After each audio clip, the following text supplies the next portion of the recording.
नमस्कार दोस्तों, आज हम सुनने वाले हैं सोमवार की व्रत कथा। सोमवार की व्रत कथा सुनने से भगवान भोलेनाथ का आशीर्वाद सदैव आप पर बना रहता है। तो चलिए कथा शुरू करते हैं। यदि दोस्तों आपने अभी तक हमारे यूट्यूब चैनल को सब्सक्राइब नहीं किया, तो सब्सक्राइब करें और बेल आइकन को जरूर दबाएं, क्योंकि इससे हमारे आने वाली सभी वीडियो का नोटिफिकेशन आप तक पहुंच जाएगा। और इस चैनल पर आपको व्रत कथा सुनने को मिलेगी, जो आप किसी भी व्रत में सुन सकते हैं और अपने व्रत को साकार बना सकते हैं। तो चलिए कथा शुरू करते हैं। एक बार भगवान महादेव की पृथ्वी लोक में भ्रमण करने की इच्छा हुई, तो वह माता पार्वती के साथ भ्रमण पर निकल पड़े। भ्रमण करते करते वे विदर्भ देश की अमरावती नामक अति रमणीक नगरी में पहुंचे। अमरावती नगरी सभी तरह के सुखों से परिपूर्ण थी। वहां के राजा ने अति रमणीक शिवजी का मंदिर बनवाया था। उसमें भगवान महादेव भगवती पार्वती के साथ गए। वहां माता पार्वती भगवान शंकर जी से बोली, हे प्रभु, आज हम दोनों चौसर खेलेंगे। शिवजी ने माता पार्वती की बात को मान लिया और चौसर खेलने लगे। माता पार्वती ने मंदिर के पुजारी से पूछा, पुजारी जी, बताओ इस खेल में दोनों में से किसकी जीत होगी? पुजारी ने बिना विचारे ही कह दिया कि भगवान महादेव जी की जीत होगी। थोड़ी देर में खेल समाप्त हो गया और पार्वती जी की जीत हुई। अब माता पार्वती ने पुजारी को झूठ बोलने के अपराध में श्राप देना चाहा। तब भगवान महादेव ने पार्वती जी को बहुत समझाया, लेकिन वे नहीं मानी और उन्होंने पुजारी को कोढ़ी होने का श्राप दे दिया। कुछ समय बाद पार्वती जी के श्राप के अनुसार पुजारी के शरीर में कोढ़ पैदा हो गया। इस कारण पुजारी बहुत दुखी रहने लगा। इस प्रकार कष्ट भोगते हुए कई दिन बीत गए। एक दिन स्वर्गलोक की अप्सराएं शिवजी की पूजा करने के लिए उसी मंदिर में आई और उन्होंने पुजारी के कोढ़ के कष्ट को देखकर बड़े दयाभाव से उससे यह रोग होने का कारण पूछा। पुजारी ने निसंकोच सारी बात उन्हें बता दी। तब वे अप्सराएं बोलीं, हे पुजारी जी, तुम अधिक दुखी मत हो। भगवान शिवजी तुम्हारे कष्टों को दूर कर देंगे। तुम भक्ति भाव से 16 सोमवार का व्रत करो। पुजारी ने अप्सराओं से 16 सोमवार के व्रत की विधि पूछी। अप्सराओं ने बताया कि जिस दिन सोमवार हो, उस दिन भक्ति के साथ व्रत करो और स्वच्छ वस्त्र पहनकर आधा सेर गेहूं का आटा लो और उसकी बाटी बनाकर गुड़ घी मिलाकर चूरमा बनाओ। अब उसके 3 भाग करो। फिर घी, गुड़, धूप, दीप, पुंगी फल, बेलपत्र, जनेऊ जोड़ा, चंदन, अक्षत, पुष्पादि के द्वारा प्रदोष काल में भगवान शंकर की विधिपूर्वक पूजा करो। पूजा करने के पश्चात तीनों भागों में से एक भाग शिवजी को अर्पण करो और बाकी 2 भागों को शिवजी के प्रसाद के रूप में उपस्थित जनों में बांट दो और फिर स्वयं भी प्रसाद ग्रहण करो। इस विधि से 16 सोमवार व्रत करो। फिर 17वें सोमवार के दिन पाव सेर गेहूं के आटे की बाटी बनाकर और उसमें घी तथा गुड़ मिलाकर चूरमा बनाओ और शिवजी का भोग लगाकर उपस्थित भक्तों में बांट दो। बाद में स्वयं सपरिवार प्रसाद ग्रहण करो, तो भगवान शिवजी की कृपा से तुम्हारे मनोरथ पूर्ण हो जाएंगे। ऐसा कहकर अप्सराएं स्वर्ग को चली गईं। ब्राह्मण ने यथाविधि 16 सोमवार व्रत किया तथा भगवान शिवजी की कृपा से कोढ़ से मुक्त होकर आनंदपूर्वक रहने लगा। कुछ दिन बाद जब पुनः भगवान शिव और माता पार्वती उस मंदिर में आए, तब ब्राह्मण को निरोग देखकर पार्वती जी ने ब्राह्मण से रोग मुक्त होने का उपाय पूछा, तो ब्राह्मण ने 16 सोमवार व्रत के विषय में बता दिया। तब माता पार्वती ने अति प्रसन्न होकर ब्राह्मण से व्रत की विधि पूछी और फिर उसी विधि के अनुसार व्रत करने शुरू कर दिए। उन्होंने व्रत करते हुए कामना की कि उनका पुत्र उनके पास वापस लौट आए। व्रत करने के बाद उनकी मनोकामना पूर्ण हुई और उनके रूठे पुत्र स्वामी कार्तिकेय स्वयं माता के आज्ञाकारी हुए। कार्तिकेय जी ने अपने इस विचार परिवर्तन का रहस्य जानना चाहा और वे माता पार्वती से बोले, हे माता जी, आपने ऐसा कौन सा उपाय किया जिससे मेरा मन आपका आज्ञाकारी हुआ? तब पार्वती जी ने कहा कि उन्होंने 16 सोमवार के व्रत किए थे।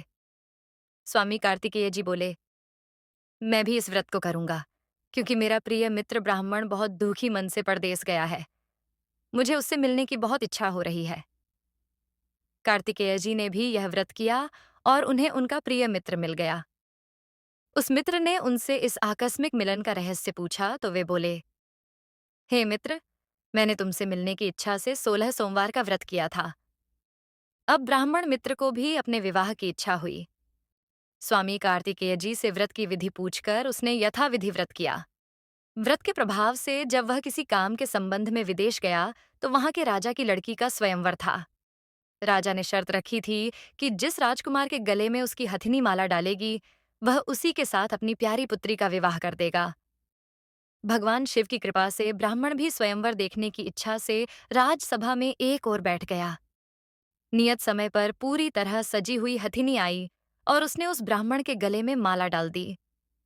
राजा की शर्त के अनुसार बड़ी धूमधाम से राजकुमारी का विवाह उस सुंदर ब्राह्मण के साथ कर दिया गया।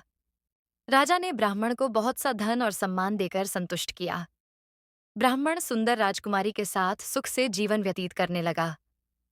एक दिन राजकुमारी ने अपने पति से पूछा, हे प्राणनाथ, आपने ऐसा कौन सा पुण्य किया था जिसके प्रभाव से उस हथिनी ने सारे राजकुमारों को छोड़कर आपके गले में माला डाली थी? ब्राह्मण ने कहा, हे प्रिय, मैंने अपने मित्र कार्तिकेय जी के कथानुसार 16 सोमवार का व्रत किया था, जिसके प्रभाव से मुझे तुम जैसी रूपवती पत्नी मिली है। व्रत की महिमा को सुनकर राजकुमारी ने भी पुत्र की कामना से व्रत किया। शिवजी की कृपा से उसने एक अति सुंदर, सुशील, धर्मात्मा और विद्वान पुत्र को जन्म दिया। माता पिता दोनों उस देव पुत्र को पाकर अति प्रसन्न हुए और उसका लालन पालन करने लगे। जब पुत्र 16 वर्ष का हुआ तो एक दिन उसने अपनी माता से पूछा, हे माँ, तुमने ऐसा कौन सा व्रत एवं तप किया जो मेरे जैसे पुत्र को जन्म दिया? तब माता ने पुत्र को अपने किए हुए 16 सोमवार के व्रत को विधि सहित बताया। पुत्र ने ऐसे सरल और सब तरह की मनोकामना पूरी करने वाले व्रत को सुना तो वह भी राज्याधिकार पाने की इच्छा से हर सोमवार को यथाविधि व्रत करने लगा। उसी समय एक देश के वृद्ध राजा के सैनिकों ने आकर उसको राजकुमारी के लिए वरण कर लिया। वह वृद्ध राजा अपनी पुत्री का विवाह ऐसे सर्वगुण संपन्न ब्राह्मण युवक के साथ कर बड़ा सुखी हुआ। वृद्ध राजा का स्वर्गवास हो जाने पर इसी ब्राह्मण बालक को गद्दी पर बिठाया गया। राजा बनने के बाद भी वह ब्राह्मण पुत्र 16 सोमवार के व्रत विधिपूर्वक करता रहा। जब 17वां सोमवार आया तो ब्राह्मण पुत्र ने अपनी पत्नी से सारी पूजन सामग्री लेकर शिवजी की पूजा के लिए शिवालय में चलने को कहा, परंतु उसकी पत्नी ने उसकी आज्ञा की परवाह नहीं की। उसने सारी पूजन सामग्री दास दासियों द्वारा शिवालय भिजवा दी और स्वयं मंदिर नहीं गई। जब राजा ने भगवान शिव का पूजन समाप्त किया, तब एक आकाशवाणी हुई, हे राजा, तुम अपनी रानी को राजमहल से निकाल दो, नहीं तो तुम्हारा सर्वनाश हो जाएगा। आकाशवाणी को सुनकर राजा भयभीत हो गया और तत्काल ही मंत्रणा गृह में आकर उसने अपने सभासदों से मंत्रणा की। फिर राजा ने रानी को अपने यहाँ से निकाल दिया। रानी दुखी हृदय से भाग्य को कोसती हुई नगर के बाहर चली गई।